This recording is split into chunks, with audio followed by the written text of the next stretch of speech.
கர்த்தருடைய பரிசுத்த நாமத்துக்கு ஸ்தோத்திரம் உண்டாவதாக. சங்கீதம் 18ஆம் அதிகாரத்துல தாவீது அவருடைய நெருக்கத்துல கர்த்தரை எப்படி கூப்பிட்டார் அப்படிங்கிறத நம்மளால உணர முடியும். தாவீதுக்கு ரொம்ப கஷ்டங்களும் துன்பங்களும் வந்தது இல்லையா?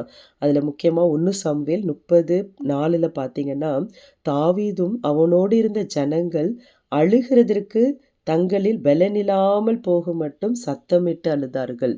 நிறைய நேரத்தில் நம்மளுக்கும் அப்படிதான் இல்லையா? பலன் இல்லாமல் அழ முடியும். அழுற அளவுக்கு நம்மளுக்கு சோதனை வரும். அதில் நம்மளுக்கு ஒரு நெருக்கம் வரும். மனுஷர்கள் மூலமாக நெருக்கம் வரலாம். இல்லைன்னா ஒரு சொத்து பிரச்சனைகளுக்காக நம்ம நெருக்கப்படுகிறோம். இல்லை நம்மளை குடும்பத்தார் நம்மளை ஒதுக்கி வச்சுருப்பாங்க. வேலை பார்க்குற படத்தில் பார்த்தீங்கன்னா நம்மளை கண்டாலே சில பேருக்கு பிடிக்காது. அந்த மாதிரிலாம் நிறைய காரியங்களில் நம்மளால் அதை என்ன சொல்கிறதுனா சாட்டிஸ்ஃபைட் பண்ணவே முடியாது. நம்மளை ஏன் அப்படி நடத்துகிறாங்க, நம்மளுக்குள்ளே ஏன் இந்த நெருக்கங்கள் வருது. அன்னைக்கு அந்த தாவீதும் அப்படி தான் அவ்வளோ அழுதாராமா. அவளுக்கு பலனே இல்லாத அளவுக்கு அழுதுருக்கிறார். அப்போ யார்கிட்ட போனார் தெரியுமா? தாவீது அவங்களுடைய ஃப்ரெண்ட்ஸ் கிட்ட போகலை, அவங்களுடைய சகோதரர்கள் கிட்ட போகலை, அவங்களுடைய கூட பிறந்த யாருக்கிட்டேயுமே போகலை. கர்த்தரை நோக்கி வேண்டுதல் செய்தார். தாவீது மிகவும் நெருக்கப்பட்டான். அந்த 6வது வசனத்தில் 1 சாமுவேல் 30:6 பின்னாடியில் தேவனாகிய கர்த்தருக்குள்ளே தன்னை திடப்படுத்தி கொண்டான். யாருக்கிட்ட திடப்படுத்தி கொண்டார்னா கர்த்தர்கிட்ட.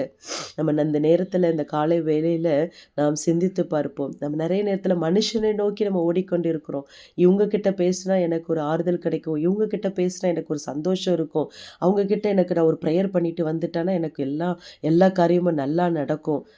அந்த மாதிரிலாம் குறி சொல்லுகிற அளவுக்கு நம்ம போகக்கூடாது.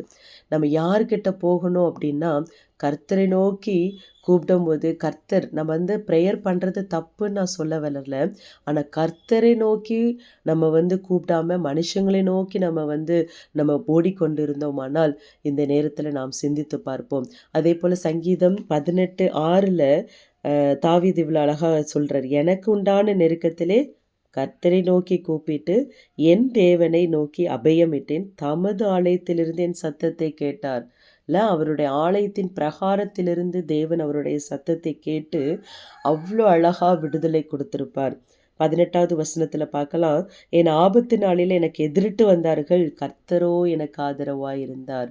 கர்த்தர் எனக்கு ஆதரவாய் இருக்கும்போது, கர்த்தர் என் பட்சத்தில் இருக்கும்போது நான் எதற்காக பயப்பட வேண்டும்?